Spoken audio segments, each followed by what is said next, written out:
लोकसभा चुनाव अब नजदीक आने ही वाले हैं, जिसको लेकर अब सर्व कर्मचारी, पेंशनर, श्रमिक, बेरोजगार प्रदेश की मौजूदा सरकार से खासे नाराज हैं और अपनी नाराजगी अब वह जग जाहिर भी करने लगे हैं। बीते कल हिमाचल प्रदेश सर्व कर्मचारी, पेंशनर, श्रमिक, बेरोजगार संघ ने चंडीगढ़ में बैठक आयोजित की, जिसमें हिमाचल पेंशनर संगठन के सभी बड़े नेता उपस्थित रहे। बैठक के बारे में जानकारी देते हुए हिमाचल प्रदेश पेंशनर्स एसोसिएशन के पूर्व अध्यक्ष गोपाल दास वर्मा ने बताया कि मौजूदा कांग्रेस सरकार से हिमाचल में सभी वर्ग परेशान हैं। उनका कहना है कि पूर्व जयराम सरकार में प्रदेश के 2 लाख पेंशनरों के लिए कई अनाउंसमेंट हुई थी। 65 से 80 साल तक के सभी पेंशनरों को 15% वित्तीय लाभ भी मिला। 5 वर्ष में मेडिकल रिवर्समेंट भी मिली, परंतु मौजूदा सरकार इन सभी चीजों को बंद कर बैठी है, जिसका खामियाजा उन्हें लोकसभा चुनाव में भुगतना पड़ेगा। अब सर्व कर्मचारी, पेंशनर, श्रमिक, बेरोजगार संगठित हो चुके हैं और हम लोकसभा चुनावों में भाजपा को खुला समर्थन देंगे।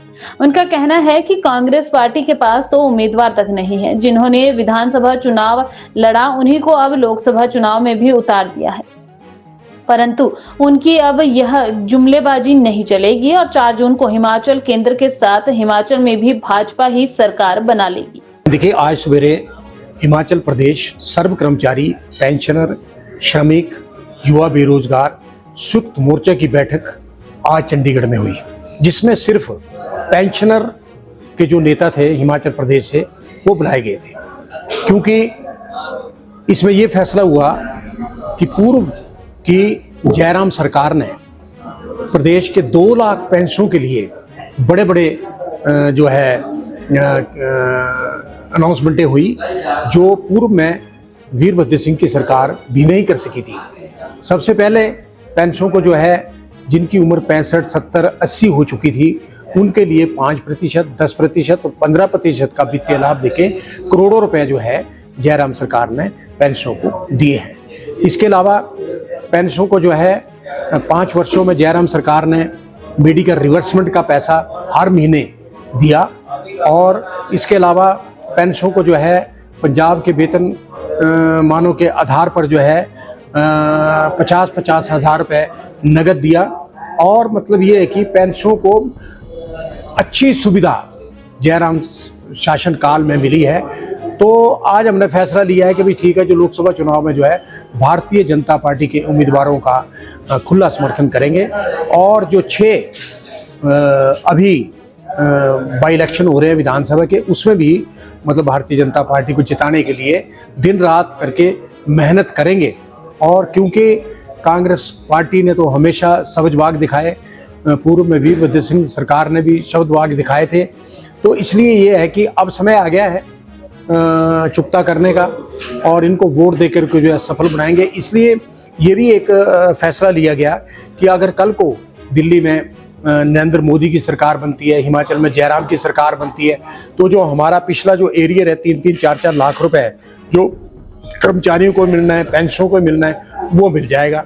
और दूसरा ये है कि मतलब जो रिवर्समेंट का जो 30 करोड़ रुपए भी सरकार के पास पड़ा हुआ है वो मिल जाएगा। डीए की जो मतलब 12% जो महंगाई भत्ता है उसकी जो किस्तें हैं वो मिल जाएगा। तो ये उम्मीद प्रदेश के कर्मचारियों को है कि हिमाचल में जो है जून में जो जैसे भी पार्लियामेंट के इलेक्शन खत्म हो गए, मोदी देश का प्रधानमंत्री बन जाएंगे और हिमाचल में जयराम ठाकुर जो बन जाएंगे। तो इसलिए लोग इस बात उम्मीद को लेकर चलें, क्योंकि अब कांग्रेस के पास तो रहा कुछ नहीं है। 15-16 महीनों में तो इन्होंने मतलब कर्मचारियों को 1 पैसा नहीं दिया और मतलब उल्टे जो है भारी नुकसान किया।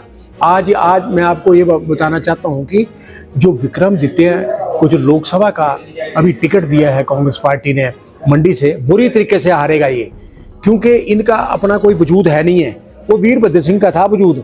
अब जो पिछली बार अगर प्रतिभा सिंह चुनाव जीती है तो वीरभद्र सिंह को लोगों ने श्रद्धांजलि के नाम पे वोट दिए। और आप इस बात को देखो कि 2014 में वीरभद्र सिंह मुख्यमंत्री थे, तब प्रतिभा सिंह हार गई थी चुनाव। उस टाइम भी कर्मचारी ने बड़ा भारी जो है अभियान पूरे प्रदेश में चलाया था। तो आज की जो स्थिति है, आज की स्थिति में प्रतिभा सिंह चुनाव से भाग गई है। अब विक्रमादित्य को ये सोच रहे हैं कि जो युवा जो बेरोजगार लोग हैं वो जो है वोट देंगे इनको। क्यों देंगे वोट? आप इस बात को देखो कि मतलब जो है क्या नाम है कि इनको क्या किया, रोजगार इनको नहीं दिया, बड़े बड़े वादे इनसे जो किए। तो मेरा कहने का मतलब बात यह है कि इनको कोई वोट नहीं देगा और हिमाचल प्रदेश में जो है जून में जो है भारतीय जनता पार्टी की सरकार बनेगी और कर्मचारी और पेंशनों को बड़ा भारी लाभ होगा। कांग्रेस को तो भारी कमी है, उम्मीदवार नहीं मिल रहे हैं। बात भी ठीक है, क्यों अपनी मतलब वो बलि का बकरा बनना चाहेंगे, और क्योंकि इन्होंने 15 महीने में कुछ किया नहीं है। किया होता तो लोग आते कि ठीक है जी हम चुनाव लड़ने के लिए तैयार है, पर ये है कि इनकी हालत आज बहुत पतली है और ये बुरे तरीके से चुनाव हारेंगे। ये जो मर्जी बकवास करें। मैं आपको ये भी बताना चाह रहा हूँ कि कंगना रनौत के बारे में जो अड़छट बयानबाजी कांग्रेस के लोग कर रहे हैं वो कोई सिरे चढ़ने वाली नहीं है और वो भारी भारी मतों से जीतेगी वहाँ पर। और ये चारों सीटें जो है भारतीय जनता पार्टी भारी मतों से जीतेगी। कर्मचारी, पेंशनर, मजदूर, बेरोजगार इनके साथ है। खुला समर्थन हमने दे दिया है और ये मतलब ये है कि कांग्रेस की हालत इस वक्त ऐसी है कि बहुत पतली हालत है।